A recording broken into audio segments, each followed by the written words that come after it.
Olá pessoal, essa é a quinta videoaula referente ao sistema circulatório.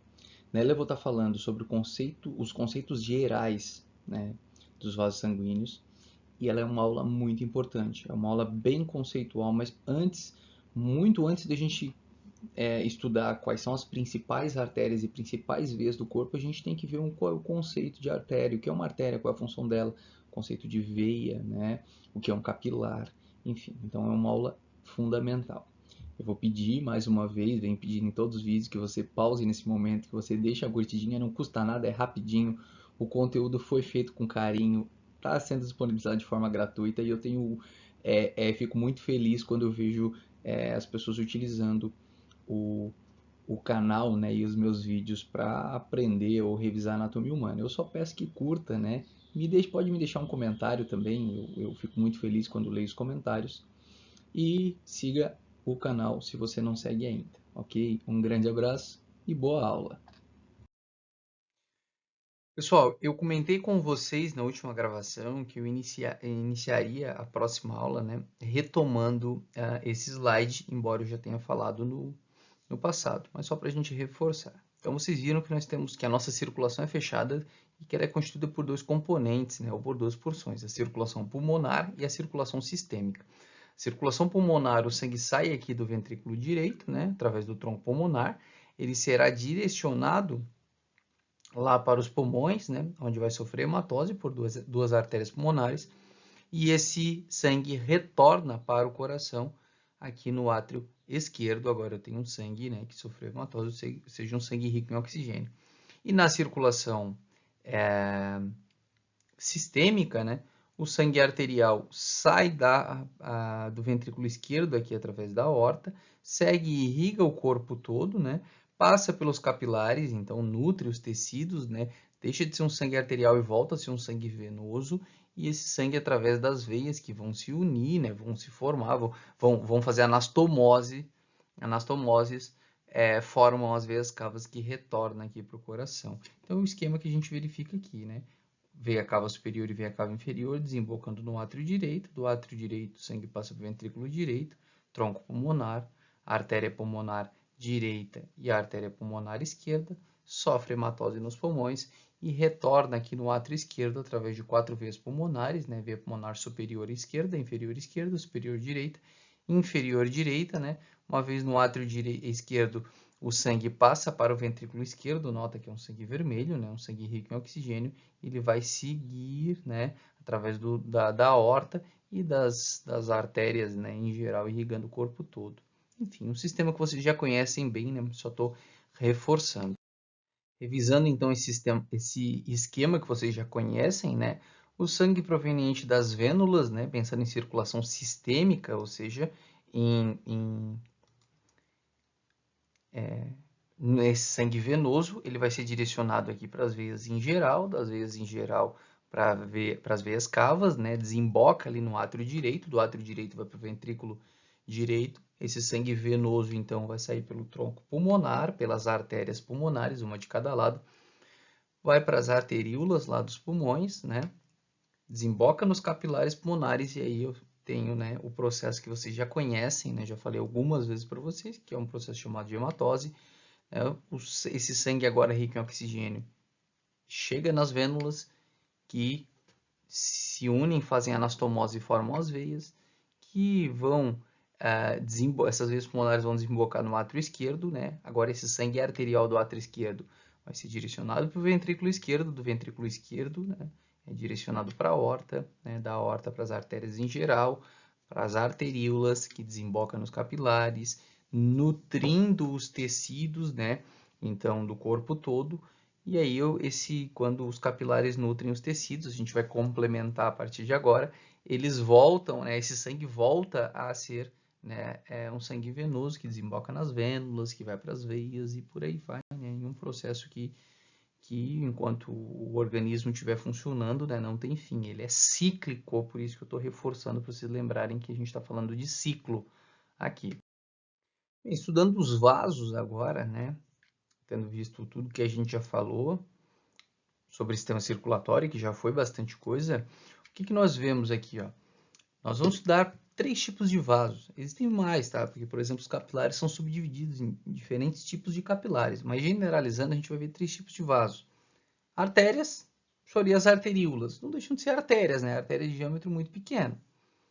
As veias, seria as vênulas. Bom, não deixam de ser veias de um diâmetro muito pequeno, né? Mas o terceiro tipo seriam capilares. Então, artérias, veias e capilares no meio do caminho. Bem, tanto as artérias quanto as veias, elas serão constituídas por 3 camadas. A túnica externa, tá? Também conhecida como adventícia. A túnica média, que é muscular, seja para veias, né, ou para artérias. E a túnica interna ou íntima, né, que é o endotélio. Turma, vale lembrar que a gente está estudando do ponto de vista anatômico, tá? Se for estudar do ponto de vista histológico, o estudo dos tecidos, né, existem essas camadas, ainda são subdivididas, mas do ponto de vista macroscópico anatômico são essas 3 camadas. Então, tanto as artérias quanto as veias possuem essas 3 camadas que eu acabei de citar para vocês. Qual é a diferença aqui, então, dessas artérias para as veias? A camada média, a camada muscular das artérias, ela é mais grossa do que das veias, tá? A veia tem camada média, que é muscular também, todas elas é músculo liso, só que é uma camada um pouco mais estreita, tá? Mais delgada, mais fininha, certo? E ó, uma outra situação que vale a pena a gente falar é que, normalmente, se a gente pegar dois vasos correspondentes, por exemplo, se eu pegar a artéria femoral e comparar com a veia femoral, a luz, o lúmen da artéria é normalmente mais estreito. Então, se eu apresentasse para vocês dessa forma, ó, eu tenho um vaso com esse diâmetro aqui, ó, dessa mão, da mão esquerda, e o outro com a mão direita aqui. Qual que é a artéria? A artéria é sempre a mais que tem o diâmetro mais estreito, tá? Eu vou mostrar uma imagem aqui que vocês já vão entender, mas vejam, ó, o diâmetro aqui da artéria, tá? Ela é normalmente mais estreita que o diâmetro da veia. Se a gente pegar a aorta, por exemplo, lá no abdômen, a aorta abdominal, ela tem um diâmetro menor do que a veia cava inferior. Tá? Se eu pegar a artéria renal, ela vai ter um diâmetro menor, tá? Uma luz, um lúmen, tá? A parte interna menor, embora que a parede seja mais grossa.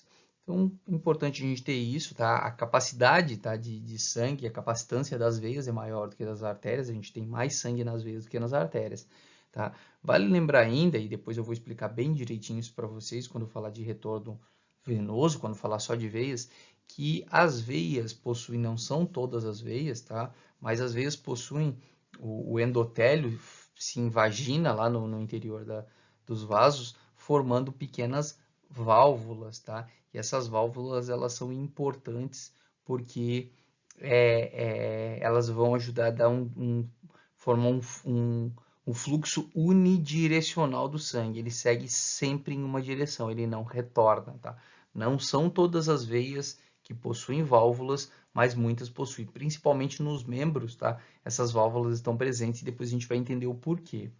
Bem, então veja, ó, tanto as artérias quanto as veias possuem 3 camadas, né, conforme a gente está vendo aqui. Só que o que acontece? O sangue passa por esses vasos, só que esses vasos eles não proporcionam trocas. Tá? Aqui ao redor dessa artéria eu posso ter várias células precisando muito de oxigênio, de glicose, de hormônio, que não vão receber. Por quê? Porque a parede da artéria e a parede da veia são fechadas. Onde eu vou encontrar, né, a possibilidade de trocas? Nos capilares. Por quê? Embora tenha diferentes tipos de capilares, tá? Tem capilar contínuo, tem capilar mais fenestrado, tem capilar sinusóide, mas isso não é foco do nosso estudo nesse momento, tá? Isso deixa para a fisiologia. Os capilares, generalizando, eles possuem fenestrações, essas aberturinhas aqui, ó.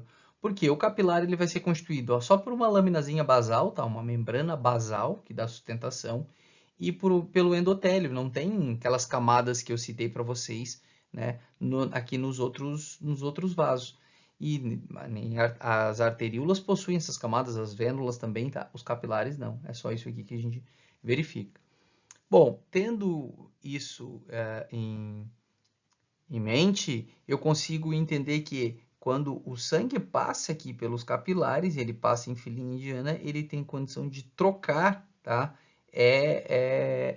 substâncias com meio externo, né? O meio extravascular. Então, daí é onde, conforme o sangue vai passando aqui nos capilares, porque eu tenho uma artéria desembocando em uma arteríola, que aqui ainda é artéria. A artéria desembocando em outra artéria, que desemboca em uma arteríola, que desemboca em capilares, que desemboca em vênulas, que desemboca em veias, que formam uma veia de diâmetro maior. Esses capilares aqui, eles são semelhantes a esse. Então, o que acontece? Eles proporcionam, né, saída de água, como eu já falei para vocês, glicose, oxigênio, né, hormônios e por aí vai. Ó, a válvula aqui que eu comentei com vocês. E o esquema que a gente tem é esse aqui, ó. Vejam só, eu tenho aqui uma artéria levando o sangue arterial, né?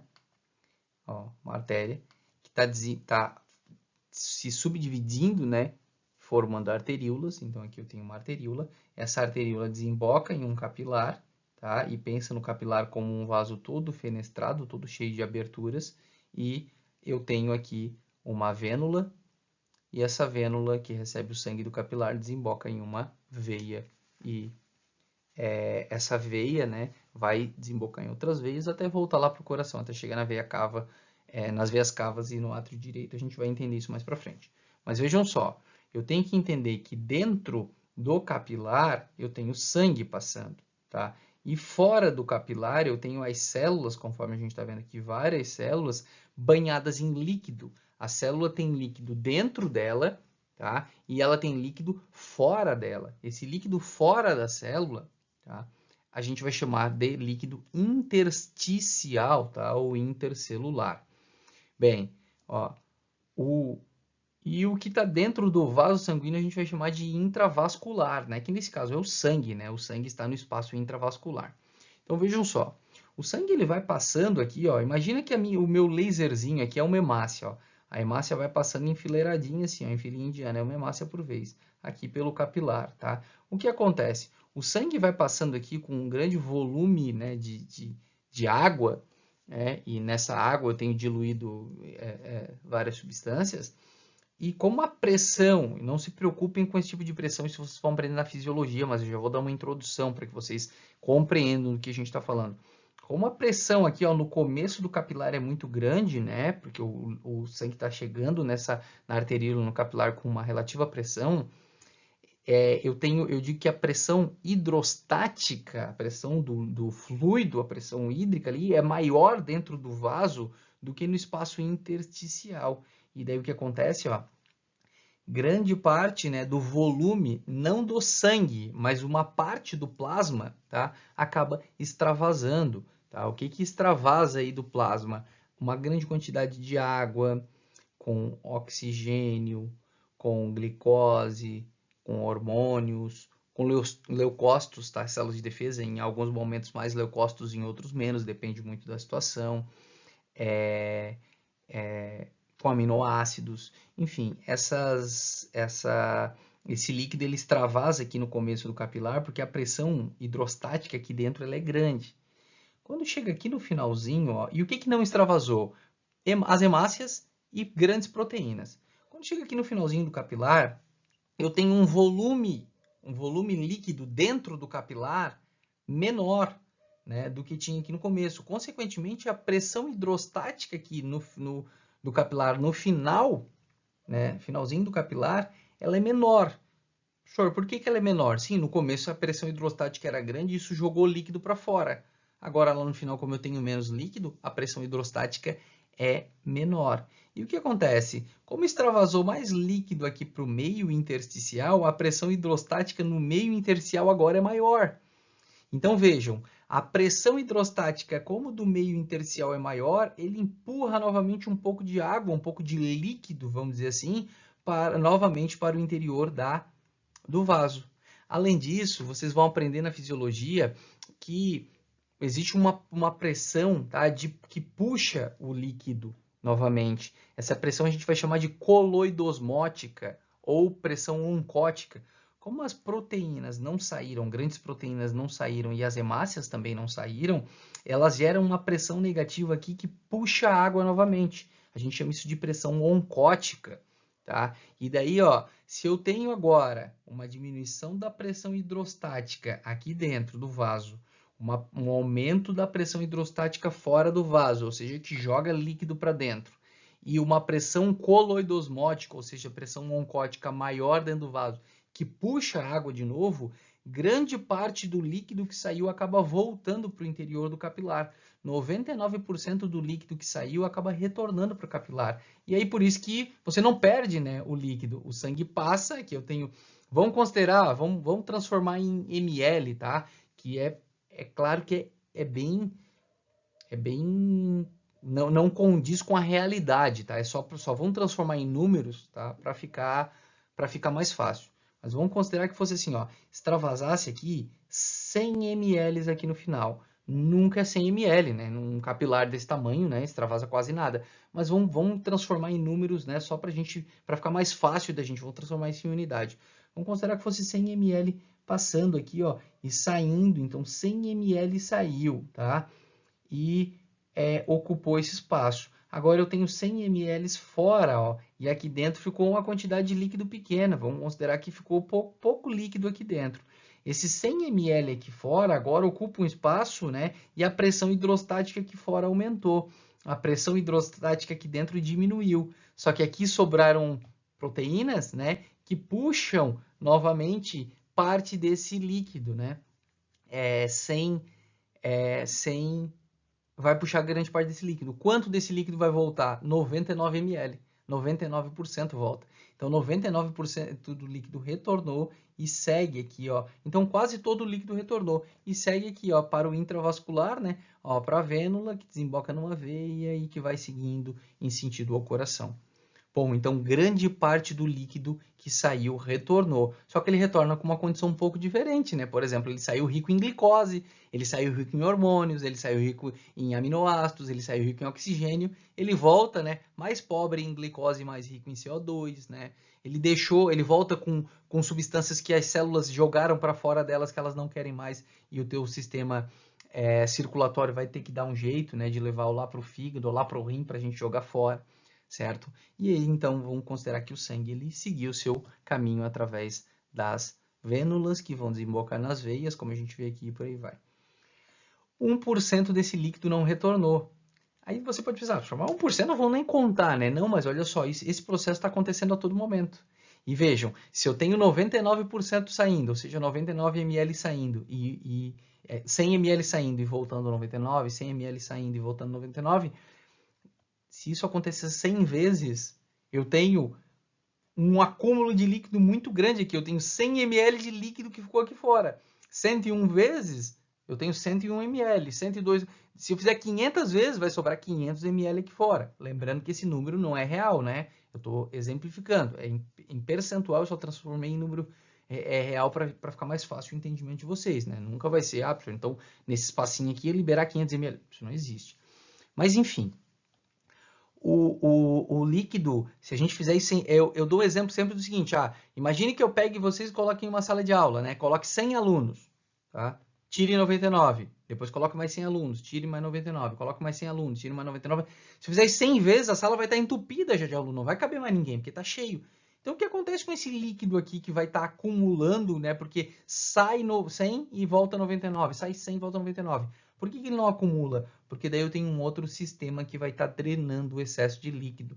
Esse líquido que saiu aqui pelo vaso, a gente chama de líquido intersticial, mas ele vai ser coletado por um capilar linfático. E a partir do momento, que é o que está em verdinho aqui, ó, a partir do momento que o excesso do líquido for coletado por um capilar linfático, ele muda de nome, não é mais líquido intersticial, vira linfa. A gente passa a chamá-lo de linfa e a linfa vai seguir um trajeto que eu vou explicar para vocês lá na aula de sistema linfático, então por enquanto não se preocupem, só estou introduzindo, ok? Então para a gente entender aqui, ó, a artéria, as camadas aqui, mas pouco nos importa nesse momento essas camadas, só lembrando, só saberem que são 3 camadas, a túnica externa, a média e a interna, e a média ela é muscular, né, conforme a gente verifica aqui, e vejam aqui, ó, como a luz, o lúmen dessa artéria, ó, é menor, né, quando comparamos com o lúmen dessa veia aqui, né, que é bem maior, certo? Então, ó, aqui passando por uma artéria, né,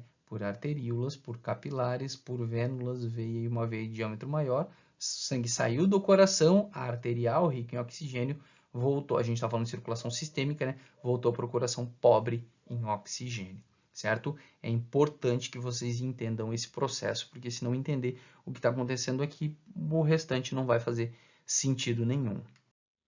Pessoal, finalizamos por aqui. Na próxima aula, então, principais artérias do corpo. Um grande abraço e até lá.